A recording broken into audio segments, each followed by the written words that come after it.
India की team ने भी तो गिल को ड्रॉप किया ना।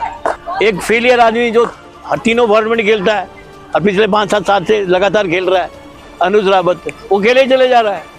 अभी भी वो टीम में है 16 की, बिना परफॉर्मेंस के। मैं नाम लेके बोल रहा हूँ, किसी को बुरा लगता है तो लगे।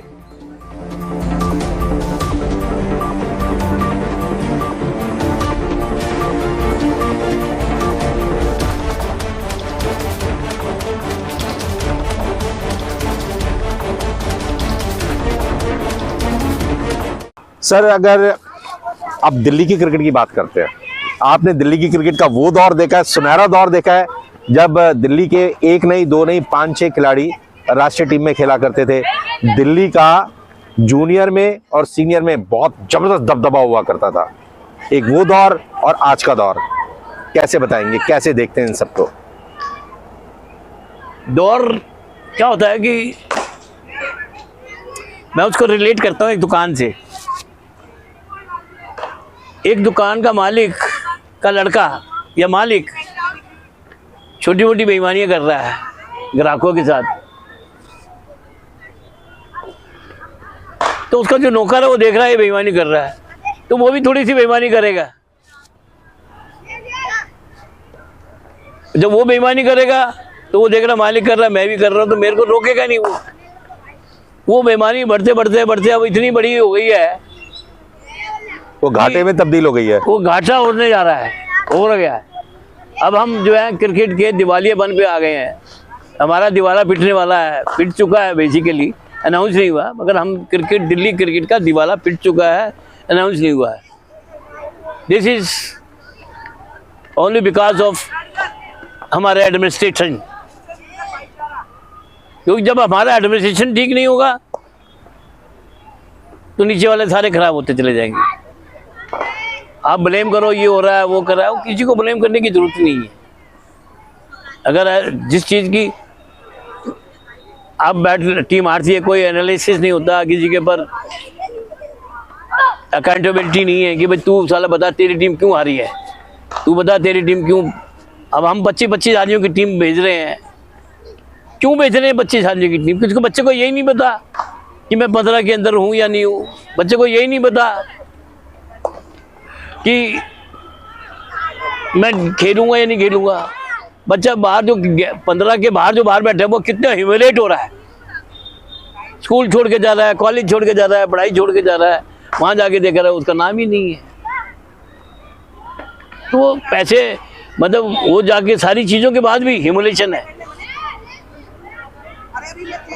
एक जमाना होता जब हम अपन जब खेला करते थे, हम अपने बच्चों को कहते थे अबे यार प्लेयर को कोई नहीं रोक सकता, तुम परफॉर्म कर, खेल लेगा, कोई नहीं रोक सकता।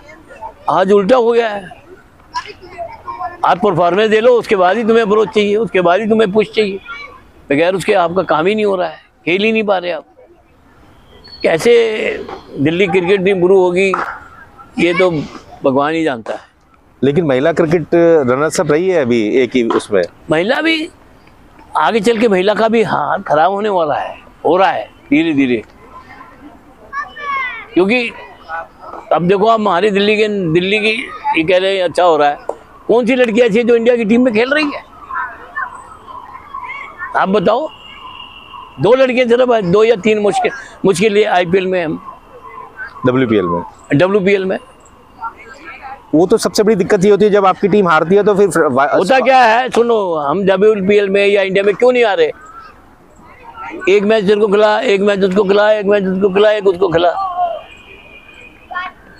किसी की परफॉर्मेंस नहीं हो रही, कोई NCA में नहीं जाता आगे, कोई आगे परफॉर्म नहीं कर पाता, जोन में नहीं खेल पाता, तो आप इंडिया कैसे खेलोगे?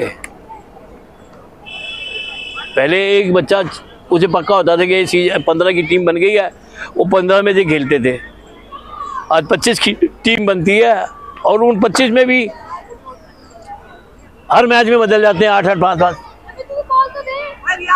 तो जब हम इतना बुरा कर रहे हैं तो हमारी टीम कहाँ जीतेगी, कैसे जीतेगी, कैसे हम इंडिया के लिए प्लेयर बना के देंगे? तो क्या सलाह देंगे सर? सलाह एक तो यही है कि भाई 14 की टीम बननी चाहिए, 15 की टीम बननी चाहिए। 15 की जब टीम बन जाए उस 15 में से खिलाओ। कोई इंजर्ड होता है तो अब दूसरे को चांस दो, वो भी रिजर्व जो 4-5 आपने बना रखे हैं। ये नहीं है कि हमने 25 की टीम बना दी, उसका भी प्रेशर तो आपको झेलना ही पड़ेगा। अब दिल्ली जैसे शहर में बैठे, नहीं हर जगह प्रेशर होता है, हर स्टेट में प्रेशर होता है। प्रेशर वाली बात मत करो हमसे कि प्रेशर होता है, ये होता है, वो प्रेशर तो हर जगह होगा। सर मुझे वो दौर भी याद आता है जब दिल्ली अंडर 15 जीतती थी, अंडर 17 जीता करती थी, under 19 Cooch Behar trophy DDC में जीता करती थी। नवल सिंह जैसा एक फास्ट बॉलर था जो अपने दमखम के बल पर इंडिया अंडर 19 खेला और लगातार विकेटें ली, एक वो भी दौर था। वो दौर जब यही वही बात आ गई ना, एक अभी मैंने कहा था कि भाई पहले प्लेयर को ये कहते थे भाई तू अच्छा प्लेयर है तो परफॉर्म कर, कोई नहीं रोक सकता। आज वो चीज़ गायब हो गई है कि तू अच्छा प्लेयर है तो परफॉर्म कर। आजकल ट्रायल मैचेस होते हैं दिखाने के लिए, ट्रायल मैच की कोई वैल्यू नहीं है। आप ट्रायल मैच में परफॉर्म कर दो, कोई नहीं पूछ रहा तुम्हें। अभी इन्होंने ट्रायल मैच कराए हैं इसके लिए, वनडे के लिए, विजय हजारे ट्रॉफी के लिए। जिस बच्चे ने परफॉर्म किया है, एक ने 70 रन बनाए, अगले मैच 80 नट आउट बनाए, वो तो 30 आदमियों में भी नहीं है। लक्ष्य धरेजा एक फेलियर आदमी जो हर तीनों फॉर्मेट में खेलता है और पिछले 5-7 साल से लगातार खेल रहा है, अनुज रावत, वो खेले ही चले जा रहा है। अभी भी वो टीम में है 16 की, बिना परफॉर्मेंस के। मैं नाम लेके बोल रहा हूँ, किसी को बुरा लगता है तो लगे, हमारे प्रेसिडेंट साहब को बुरा लगता है तो बुरा लगे। ये क्या है, ये क्या क्रिकेट खेलोगे तुम जब एक आदमी fail fail fail fail. India की टीम ने भी तो गिल को ड्रॉप किया ना, क्यों किया उसको ड्रॉप? वो तो कप्तान था, 2-3 फॉर्मेट बन रहा था। ईशान किशन ने तो दरवाजा तोड़ा है सिलेक्शन का, इतने रन बना दिए कि उसको लेना पड़ा, मजबूरी हो गई। तो मजबूरी, वही मैंने एक बात कही थी ना कि भाई परफॉर्म करोगे तो कोई नहीं रोक सकता। ये चीज हमारे दिल्ली से गायब हो गई है, इसलिए हमारी दिल्ली की परफॉर्मेंस देख लो कहाँ पे है। और सर मुझे याद आ रहा है हमारे दिल्ली के 3 ऐसे खिलाड़ी थे जिन्होंने Cooch Behar under 19, India under 19 में शानदार प्रदर्शन किया। उस प्रदर्शन के बल पर वो तीनों खिलाड़ी भारतीय टीम तक पहुंचे। वीरेंद्र सहवाग, शिखर धवन और ऋषभ पंत, ये तीनों ऐसे खिलाड़ी थे जिन्होंने लगातार रन्स बनाए थे, लगातार परफॉर्मेंस दी थी। और जब आप जूनियर क्रिकेट में शानदार प्रदर्शन करते हैं तो उस प्रदर्शन की जो चमक और धमक है वो बीसीसीआई दफ्तर तक जरूर पहुंचती है। बिल्कुल जाती है, सबको दिखता है। आप ये सोचो कि भाई हम लोगों ने आंखें बंद कर रखी हैं, अगर नहीं दिख रहा होता तो वो झारखंड छोटी स्टेट का बच्चा ईशान किशन परफॉर्म करके अपनी टीम को जिता के आया। किसी ने सोचा नहीं था कि सैयद मुश्ताक अली ट्रॉफी झारखंड जैसी टीम जीत सकती है। बॉम्बे, कर्नाटक, तमिलनाडु और दिल्ली, पंजाब जैसे मेट्रो बंगाल, बड़ी टीमें, बंगाल एक जमाने में बड़ी टीमों करती थी, कहीं पे भी नहीं है। और झारखंड चैंपियन हो गई। झारखंड चैंपियन है, साथ में कौन थी ये भी तो देखो। अब हम फाइनल में भी नहीं कहीं ना, हरियाणा के अगेंस्ट फाइनल। हरियाणा। लेकिन झारखंड में मैंने एक चीज देखी, थोड़ा सा जो वहां पर चेंज आया है, सौरभ तिवारी सेक्रेटरी बने, शादाब नदीम जॉइंट सेक्रेटरी बने। ये बहुत अच्छा पॉइंट इसने बोला। वो बॉम्बे में भी है ये चीजें कि वो स्पोर्ट्स वाला जो होता है, क्रिकेट से रिलेटेड आदमी ही पोस्टों पे होता है। भाई तुम बुढ़े आदमियों को, सीनियर आदमियों को बुलाओ, उनसे बात करो, उनसे सुनो, कोई एडवाइस लो, कुछ नहीं। वो कहते हैं हम बहुत पढ़े लिखे हैं। वो पढ़े लिखे वकील जरूर हैं मगर पढ़े लिखे क्रिकेट में नहीं है। सर अगर पढ़ाई लिखाई से ही सब कुछ होता तो रमाकांत आचरेकर कभी सचिन तेंदुलकर नहीं बना पाते। बिल्कुल नहीं बना और पाता। तारिक सिन्हा सर ने इतने सारे खिलाड़ी बनाए, आपने इतने सारे खिलाड़ी बनाए। तारिक तो बेचारा ग्रेजुएट भी नहीं था। देश प्रेम आजाद साहब ने कपिल देव जैसा खिलाड़ी दिया। कपिल देव, अगर सारे कोचेस स्कॉलर होते, पीएचडी होते तो ये तो खिलाड़ी कभी आ ही नहीं पाते, नहीं आते। और राजकुमार शर्मा जैसे खिलाड़ी भी सोनेट से रहे हैं जिन्होंने विराट कोहली जैसा खिलाड़ी दिया है। जुनून चाहिए, जुनून पैदा नहीं करता, ऊपर से लेके पैदा होता है जुनून, कोच भी और प्लेयर भी। हाँ, दूसरे को देख के इम्प्रूव तो कर सकते हो आप, मगर ऊपर वाला ही भेजता है कि या तू तेंदुलकर बन जा, या तू विराट कोहली बन जा, या तू ईशान शर्मा बन जा। वो जुनून जरूरी है, कोच में भी और प्लेयर में भी। जब वो दोनों जुनून मिल जाते हैं तो फिर वो चमत्कार होता है। तेंदुलकर के रूप में, विराट कोहली के रूप में, चांद शर्मा के रूप में, रोहित शर्मा के रूप में। सहवाग के रूप में, ये है। अब जब एक चीज अलग रह जाती है, एक चीज होती है, तो फिर वो कहते हैं ना, दो हाथ से ताली बजती है। हम तो कोच तो ताली मारने को तैयार बैठा है, मगर प्लेयर की ताली आई नहीं रही। मैं यहाँ 12:30-1 बजे आ जाता हूँ रोज 4 दिन। अब प्लेयर अभी आ रहे हैं, देख लो क्या टाइम हुआ है, 2:30 बज रहे हैं। क्यों आया लेट? वो ट्रैफिक जाम था। अरे यार, संडे के दिन भी ट्रैफिक जाम था, तुम आ जाओ, आधा घंटे पहले आ जाओ। नहीं, बैटिंग ही तो करनी है, कर लेंगे। ये जो इनडिसिप्लिन आज के ज़माने में है, ये हमारे ज़माने में इनडिसिप्लिन नहीं होता था। क्यों? उसका रीज़न था, हमारे ज़माने में क्यों नहीं होता था कि हम भगा देंगे। आज तो प्लेयर तैयार बैठा है, इस अकेडमी में वो बैटिंग नहीं मिली हमारे को, चल भाई दूसरी अकेडमी में चल। इसने हमारे को ओपन नहीं कराई, चल तीसरी अकेडमी में चल। ये एटीट्यूड हो गया है बच्चों का भी और पेरेंट का भी। हमारा तो बच्चा ओपनर खेलता है जी, अच्छा ओपनिंग में आउट हो जाए, थोड़ी बॉलिंग भी देख लेना जी। भाई तो सब कुछ तू ही देखेगा, बाकी 10 प्लेयर कहाँ जाएंगे। सर मुझे तो वो टाइम याद आ रहा है जब बच्चे एकेडमी में खेलने आते थे और उनके माता पिता को पता भी नहीं होता था कि पता ही नहीं होता था कि वो बॉलिंग करता है, बैटिंग करता है। आज बच्चों से ज्यादा उनके पेरेंट्स का इंटरवेंशन है। मैं अपनी बता रहा हूँ, मेरी जॉब लग गई थी, मेरा अपॉइंटमेंट लेटर आ गया था, इंटरव्यू लेटर आ गया था, और मैं जो दिल्ली से बाहर था। पता नहीं मेरा भाई ढूंढ ढांड के कहा मेरा पूछा, वहाँ से मेरे को बताया कि चल चल कल इंटरव्यू है तेरा नौकरी का। मैं फिर वहाँ से भाग के आया दिल्ली। तो ऐसा भी वो था, वो भी अलग टाइम था, एक मजेदार टाइम। वो टाइम था ऐसा। अब तो पेरेंट कहता नहीं, अच्छा भाई नहीं तो जा। अब तो हालत ये है सर, आज नामकरण होता है बच्चे का, वो कहता है कल सुबह को विराट कोहली बनाना है आपको। पेरेंट आता है, 2 दिन हुए नहीं बच्चे को, हाँ जी सर कैसा है, कुछ करेगा?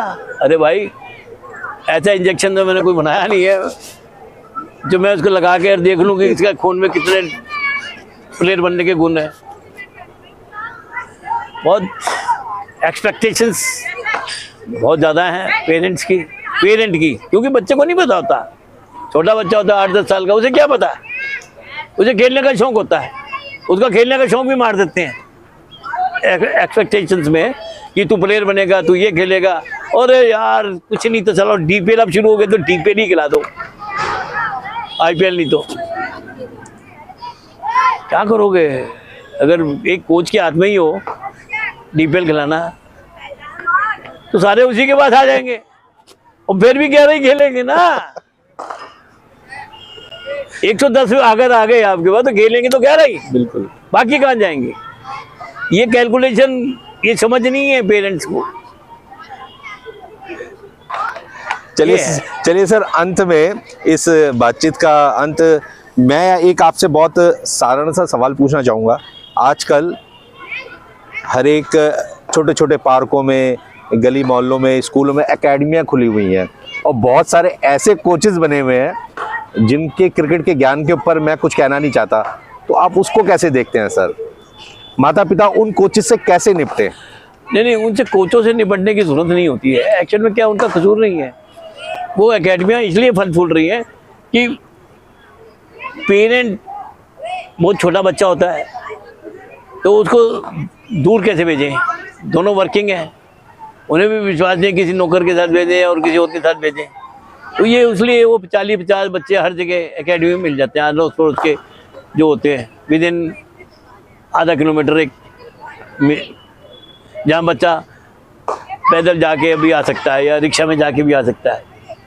तो वो उनका कसूर नहीं है। जैसे इन द मीन टाइम वो बड़ा होता है, ये तो लकी है कोई बंदा जो उसको डायरेक्ट ही बड़ी एकेडमी में मिल जाती है, जो मैच्योर कोच मिल जाए। अदरवाइज ये चलता ही रहेगा, ये कम नहीं हो सकता। क्योंकि पेरेंट ये चाहते हैं मोबाइल से दूर हो जाए, पेरेंट ये चाहते हैं बच्चा थोड़ा सा टाइम किल करके आएगा तो खाएगा पिएगा थकेगा सो जाएगा। ये भी एक सोच है पेरेंट्स की। और सर दिल्ली की क्रिकेट ने तो वो दौर भी देखा जब एनआईएस, सुभानिया और सोनेट एकेडमीज के नाम पर सिर्फ 3 एकेडमी इसीलिए तो डिसिप्लिन था, और एक मद्रास क्लब की प्रैक्टिस इंडिया गेट हुआ। मैं वही कह रहा हूँ, उस टाइम इसलिए डिसिप्लिन इसलिए था ना कि एकेडमी नहीं होती थी ज़्यादा तो भागता नहीं था। आज को एकेडमी ज़्यादा हो गई, आज मैं किसी को कुछ कहूँगा वो पड़ोस वाली एकेडमी में चला जाएगा, वहाँ उसे कुछ नहीं मिलेगा, वो तीसरी एकेडमी में चला जाएगा। उसका एकेडमी तो कपड़े बदलने की तरह कर रहे हैं लोग, जैसे कपड़े बदलते हैं। उन्हें उनका कसूर तो है ही, क्योंकि वो एक्सपेक्टेशन ज़्यादा है और मेहनत कम है। मेहनत कम। और सर हमने तो ये भी सुना है आपके पास हॉलैंड से भी कुछ हाँ, एक क्रिकेटर बच्चा प्रैक्टिस बैठा हुआ है, करने। वो हॉलैंड से पिछले 1 साल पहले भी आया था। वो कह रहा जी मेरे क्रिकेट खेलनी है। वो आया, मेरे पड़ोस में रहता है, पश्चिम बिहार में। उसे पता था मैं क्रिकेट का कोच हूँ, तो वो आ गया। अब बार भी आया हुआ है, बैठा हुआ है। बड़ा अच्छा है लड़का, वहाँ से अंडर-15 की टीम में खेल रहा है उनकी। किसी भी क्रिकेटर के जीवन में ना परिवार का बहुत महत्वपूर्ण स्थान होता है। पहले तो माता जी ध्यान रखती हैं, सुबह प्रैक्टिस पे जाना है, 4 रोटियां लपेटी, कपड़े में लपेट के, फॉइल पेपर तो आज आया है, कपड़े में लपेटी और बैग में रख दी। माता जी अगर बिजी हैं तो बहन, और जब शादी हो जाती तो धर्मपत्नी। बीवी का बहुत महत्वपूर्ण योगदान रहता है सर। आपने तो पूरा समय ग्राउंड पे ही बिताया है, घर गृहस्थी तो श्रीमती जी देखती होंगी। ऐसा है, जब हम बच्चे थे तो हमारी माँ ने हमें रोटियां बना के दी। जब हमारी रोटी खाले हम उस जमाने में 8-8 9 रोटी खाते थे। खेलने वाले आदमी को भूख भी लगती थी, फिर साइकिल पे जाना आना, बॉलिंग भी करना, बैटिंग करना, सब कुछ करना। हमारी रोटी दूसरे लोग खा जाते थे। किसका पकड़ोगे हाथ जब रोटी को उठा रहेगा तो? हम ज़्यादा हमें पता 8 खानी है, 8 की जगह हम 12-14 रोटी ले जाते थे। उससे भी अब उनको लगने लगा लड़कों के थाला ही तो बहुत रोटी लाता है। वो उसकी संख्या दुगनी हो गई, 25 तक पहुंच गए हम। तो वो दौर था हमारी माँ का। माँ हमारी रोटी बना के देती, हम ले जाते थे। सब्जी बनी है ना बने, नमक मिर्च का पराठा बनाया, साथ में अचार रखो, आम का, चलो भी जाओ खाओ। तो वो था। उसके बाद शादी होगी तो बीवी ने देख लिया। भाई कोई ना कोई घर में ऐसा जरूर होगा जो आपकी फैमिली को देखेगा, आपको देखेगा। अदरवाइज आपका अगर बाहर ठीक चल रहा है तो घर में लड़ाई, घर में ठीक चल रहा है तो बाहर लड़ाई। तो हमारा तो दोनों तरफ से ठीक इसलिए था क्योंकि हमने घर में भी शांति बनाए रखी। हमारी बीवी, हमारी माँ बहन, सब ने हमारी बहुत हेल्प करी। और बीवी ने तो भाई अल्टीमेटली, हम कोचों के बाद टाइम तो होता नहीं घर में फैमिली को देखने का। तो हमारी बच्चियाँ तीनों पढ़ी लिखी गई, बीवी टीचर थी, पढ़ाने के बाद वो बच्चों को भी देखना, घर का काम भी करना, सारे काम उसी ने देखना, हमें भी देखना। आप सुबह 8 बजे निकलते हैं, रात को 10 बजे घर के अंदर आना है। 8 तो नहीं, तू 8 जो ज़्यादा देर कर रहा है। हम लोग 8 कभी निकले ही नहीं। हम जब कुछ ज़्यादा थे, नौकरी भी करते, 7 बजे निकल जाते थे। अगर आप 7 बजे निकल रहे हो तो वो 5 बजे उठ करके खाना पीना तैयार करके बैग में। 5 बजे अगर हम जा रहे हैं, 7 बजे उठ, तो हमारा सुबह से शाम तक का तैयार मिलता था खाना, बैग में डाला, भागते भाग गए। तो ये बगैर उसके सपोर्ट के कोई नहीं कर सकता। बीवी के सपोर्ट के, माँ फैमिली के सपोर्ट के कोई कुछ नहीं कर सकता। जो कितना ही तुर्रम खा हो जाए, नहीं तो कलेश रहेगा। कलेश रहेगा तो उसका असर ग्राउंड में दिखाई देगा या घर में उनके बच्चे रोएंगे। बिल्कुल, अगर परिवार में अशांति है तो उसका असर तो सामाजिक जीवन में साफ तौर से दिखाई देगा। इसलिए परिवार में शांति रहना बहुत जरूरी है। और जो धर्मपत्नी, उसका बहुत महत्वपूर्ण योगदान रहता है किसी भी व्यक्ति की सफलता के लिए। तुमने सुना ही होगा कि भाई हर सफल आदमी के पीछे औरत का हाथ है। तो पहले हमारी माँ थी, फिर हमारी बीवी हो गई। अरे हमारी तो बहनों भी हमारा पूरा साथ दिया। हमारे घर में जब 8-8 10-10 बच्चे आ जाते थे प्रैक्टिस के बाद सामान रखने, तो उन्हें पता था कि अब ये चाय पिएगा, भूख लग रही है इसको, रोटी भी खाएगा। तो रोटी तो उस टाइम क्या होने थे, वो परांठे खाते थे हम अचार के साथ। वो बैठे रहते थे, क्या भाई आएगा, इसके परांठे आएंगे, हम भी खाएंगे। तो वो भी लग जाते थे। फिर कई बार तो इतना नहीं होता था, तो कह अब जाओ, अब तो घर जाओ भैया, अपने बहुत हो गया, खा पी लिया। ये ऐसा भी एटमॉस्फेयर था। वो था, हमारी माँ कहती थी ये लंगर कब तक चलेगा। हमारा पप्पू कहता था ऊपर वाला दे रहा है, तू क्या करेगी, चलने जब तक चल रहा है। वो दोनों बढ़िया थे, अच्छा सपोर्ट किया उन्होंने। कभी आज तक किसी बच्चे के साथ ना हमारी बीवी ने, ना हमारे माँ ने और हमारे फादर ने या भाइयों ने कभी किसी के साथ इतना सा भी तू करके नहीं बोला, किसी को गलत नहीं बोला, रेस्पेक्ट दी सबको। तो वही कारण था, जब आपको रेस्पेक्ट मिलेगी तभी आप आ जाओगे। अगर आपको एक बार झड़क देगा तो बोलेगा अरे कोई पानी भी नहीं पूछेगा यस, कि मेरे को पानी पिला दे यार। वो रेस्पेक्ट मिलती थी इसलिए वो आते थे। खाने का कोई भूखा नहीं होता, रेस्पेक्ट के भूखे होते थे, प्यार के भूखे होते थे। उनको रेस्पेक्ट भी मिलती थी, बच्चों को प्यार भी मिलता था, इसलिए आते थे। गंगा इंटरनेशनल स्कूल में आपने काफी वर्षों तक कोचिंग की और आज भी आप वहाँ पे हाँ, पिछले कोचिंग 3 साल करते हो हैं। गए। कैसे देखते हैं सबको आप? गंगा इंटरनेशनल हमें लकी मैं फैर रहा।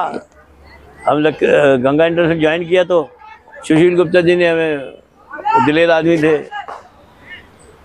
फ्री हैंड दिया, जाओ जो करना करो। तो मल्होत्रा जी थे डीयू कॉलेज वाले, उनसे तो हमारा परिचय पहले से ही था। वो भी स्पोर्ट्स माइंडेड आदमी थे। गुप्ता जी ने भी फ्री हैंड दिया, वो भी स्पोर्ट्स माइंडेड थे। तो फ्री जब मिलता है तो हमने हार्ड वर्क किया तो ईमानदारी के साथ करा, तो इसलिए वो लकीली हमें हर फैसिलिटी मिली वहाँ, पिच की, ग्राउंड की। आज तक 23 साल में ऐसा कोई दिन होगा जो हमें ग्राउंड ना मिला हो, क्योंकि लोग जो है ग्राउंड अच्छा होता है तो वो किराए पे दे देते हैं सैटरडे संडे। उन्होंने आज तक किसी को ग्राउंड नहीं दिया किराए पे, सुशील गुप्ता जी ने। और जो बच्चे वहाँ क्रिकेटर, अच्छे क्रिकेटर जाते हैं, उनकी फीस भी माफ होती है? हमने पहले थी, फीस माफ कर देते थे। हम कहते थे इनकी 100% कर दो, इसकी 50 कर दो, इसकी 25, वो कर देते थे। पहले एक ऐसा दौर भी आया तो नहीं हुआ, तो नहीं थे, हमने भी छोड़ दिया। फिर इस पूरी बातचीत का आपने भरपूर आनंद उठाया होगा, बहुत बेबाक राय रखी है सर ने। और अंत में मैं कहना चाहूँगा, असफलता एक चुनौती है, इसे स्वीकार करें। क्या कमी रह गई देखें और सुधार करें। जब तक सफल ना हो नीच चैन को त्यागो तुम, संघर्ष का मैदान छोड़कर मत भागो तुम। कुछ किए बिना ही जय जयकार नहीं होती, कोशिश करने वालों की कभी हार नहीं होती। ये थे श्रवण कुमार। बस अब एक आखिरी इच्छा है इस प्रसारण के माध्यम से कि नाम के आगे द्रोणाचार्य लग जाएगा तो मजा आ जाएगा। अभी हम बातचीत कर रहे थे श्रवण सर से, तो हमने आपको बताया था कि यहाँ पर हॉलैंड से भी एक स्टूडेंट आया हुआ है। मिस्टर जतिन हमारे साथ बातचीत के लिए मौजूद हैं। हॉलैंड और दिल्ली कैसे देखते हैं इसे आप? सर, वहाँ का और इंडिया का इन जनरल काफ़ी डिफरेंस है क्रिकेट में। आप तो जानते ही हैं कि इंडिया को आप मैच नहीं कर सकते। वहाँ पे अभी भी अपकमिंग स्पोर्ट है काफ़ी। लेकिन दिल्ली में आप देखते हैं, यहाँ पे बच्चों को देख रहे हैं आप, कितना एंथुसियाज्म है, कितना क्रिकेट को लेके पूरा उन्होंने मतलब डेडिकेट किया हुआ है। हमारे वहाँ पे डिफरेंट है। वहाँ पे 6 महीने तो इंडोर ही रहता है ट्रेनिंग वगैरह मौसम की वजह से, बाकी 4 से 5 महीने गेम होता है जो। और क्रिकेट काफ़ी अब वहाँ पे ग्रो कर रहा है एज अ स्पोर्ट। हालांकि आप देखेंगे वहाँ पे ज़्यादातर जो अपना साउथ एशिया के बच्चे हैं, इंडिया, पाकिस्तान, बांग्लादेश के बच्चे, वो ज़्यादा अभी भी स्पोर्ट में इन्वॉल्व हैं। लेकिन लोकल डच और साउथ अफ्रीकन लोग भी काफ़ी खेल रहे हैं। तो गेम काफ़ी अब आगे आ रहा है। तो उम्मीद है कि अब यहाँ से जो बच्चे सीख के जाएंगे तो उनको भी वहाँ पे मतलब काफ़ी अच्छा परफॉर्म करने का चांस है। चलिए Pritish, welcome to India. Yeah, I'm very excited to be here, to train here. I wanted to train here for a while, to face some new bowlers, and yeah. It is one of the best academy in Delhi. Yeah. Do you know? Yeah, I heard from my dad especially, and from the coach. That's why I wanted to come here to train, face new bowlers. A lot of spin, and I get to bat a lot. So. And how do you consider the situations in this atmosphere? Well, there's a lot of pollution, but it's cricket, so I don't really mind it, and I'm just enjoying my time here. I have limited time here, so I'm just here to play. All the best. ये थे प्रीतिश और जतिन, और साथ में अब श्रवण sir भी हमारे साथ आ गए हैं। सर बहुत बहुत बधाई। चर्चा तो हम कर ही रहे थे, हॉलैंड से ट्रेनिंग आया हुआ आपका? हाँ हाँ बिल्कुल, लास्ट टाइम भी आया था 1-1.5 साल पहले। तो इसने इम्प्रूव किया और इसको एडवांटेज हुआ यहाँ आने का। और स्टेट क्रिकेट भी खेल रहा है, वरना नीदरलैंड की टीम में भी है अंडर 15। तो परफॉर्मेंस में इम्प्रूवमेंट आई है। थोड़ा अच्छा रहता है सर, जैसे कि अगर आप हॉलैंड से निकल करके इंडिया आ रहे हो, और इंडिया तो गढ़ है क्रिकेट का। बिल्कुल है गढ़, इसमें कोई शक ही नहीं है। पूरे आईसीसी में प्रूवन है कि भाई हम 4 कंट्री 6 कंट्री हैं जो मतलब गढ़ हैं, जिसमें इंडिया एक है। चलिए, उम्मीद करते हैं इसी तरीके से विदेशों से भी आपके ट्रेनी आते रहे और क्रिकेट सीखते रहे। बिल्कुल आए जी, मोस्ट वेलकम। जो आएंगे हम जरूर सिखाएंगे। जो भी विदेशी खिलाड़ी यहाँ आएंगे उन्हें श्रवण सर जरूर सिखाएंगे। और जैसा कि सर ने कहा कि विदेशों से जो भी खिलाड़ी आएगा उसका स्वागत है रोहतक रोड जिमखाना में। आपको सिर्फ यहाँ आना है और बाकी का काम स्वर्ण सर का रहेगा क्रिकेट सिखाने का। प्रिया मिश्रा मौजूद हैं, इंडिया प्लेयर हैं, रोहतक रोड जिमखाना में पिछले 10 वर्षों से अभ्यास कर रही हैं। कैसे देखते हैं इस सफर को आप? स्टार्टिंग में तो बहुत टफ लग रहा था कि लेग स्पिन कैसे होगा, पर सर ने मेरी बहुत ज़्यादा इसमें हेल्प की और मुझे आगे के लिए बहुत अप्रोच किया कि तू अच्छा खेलती है, आगे अच्छा करेगी। तो उसमें सर का बहुत बड़ा योगदान है। कौन कौन सी सीरीज में आप भारतीय टीम का प्रतिनिधित्व कर चुकी हैं? मैं इंडिया के लिए 9 सीरीज़ में थी, तो जिसमें से मैंने 9 मैच खेले हैं, जिसमें मेरी 18 विकेट हैं। तो यही है कि इंडिया के लिए मैंने 9 match New Zealand, England, Ireland, Australia और साउथ अफ्रीका के अगेंस्ट खेला है। लेग स्पिन करना और बॉल को ग्रिप करना बहुत चैलेंज रहता है किसी भी बॉलर के लिए। हाँ, थोड़ा टफ तो होता है, पर अगर अच्छे से प्रैक्टिस करें तो हो जाता है। फ्लिपर और गुगली का समावेश? गूगली ज़्यादा बेनिफिट लगती है मुझे, क्योंकि अभी तक मैंने गूगली और फ्लिपर में मेरे को ज़्यादा वो नहीं हुआ था, पर कॉन्फिडेंस नहीं आता था, पर गूगली में मेरा सर ने बहुत अच्छा करवा था। इंडिया वुमेन टीम ने आईसीसी वर्ल्ड कप जीता इस बार। हाँ, इस बार बहुत खुशी हुई, मैं भी उसमें हिस्सा थी, स्टैंड बाय थी। तो उसमें यही था कि इस बार वर्ल्ड कप जीत जाए, क्योंकि अभी T20 वर्ल्ड कप है, उसके लिए भी ज़्यादा बेनिफिट्स है। चलिए सर, एक बहुत टैलेंटेड लेग स्पिनर है आपके पास। हाँ, ये तो है। बचपन से जब ये आती थी, 6ठी क्लास में थी, ये मीडियम पे डालती थी। मैं कहा यार तू 4 फुट की तो है, तो क्या करेगी मीडियम पे, तो स्पिन किया करते। इन्हें कहा जी अच्छा, पहले ऑफ स्पिन शुरू करी, मैं कहा ना, फिर इसने एक लेग स्पिन फेंकी, मैं कहा हाँ ये ठीक है, तो लेग स्पिन शुरू हो गई। लेग स्पिन में फिर गुगली सीखी, सब कुछ करी। स्पिन बहुत अच्छा है इसके अंदर, लड़कों जैसा स्पिन है हाथ में, जो टर्न होता है ना, लड़कों वाला टर्न है। लड़कियों में इतनी जनरली स्पिन कोई कराता नहीं, मैंने नहीं देखा कोई लड़की इतनी स्पिन करती हुई। और ये उसी के बेस पे इंडिया भी खेली है। और एक हमारा CIC एक टाइम बनाई थी, जब उसमें GH विवेक आजकल जो वो था, उसने कहते यार एक लड़की है ऑफ स्पिन डलती है। अब मैंने कहा वो मेरी लड़की है, तो खिला उसको, देख अच्छी है। तो उसने खिलाया इसको और अच्छी इसने परफॉर्म किया, और ये परफॉर्मेंस के बेसिस पे इंडिया तक भी खेली है। Thank you very much.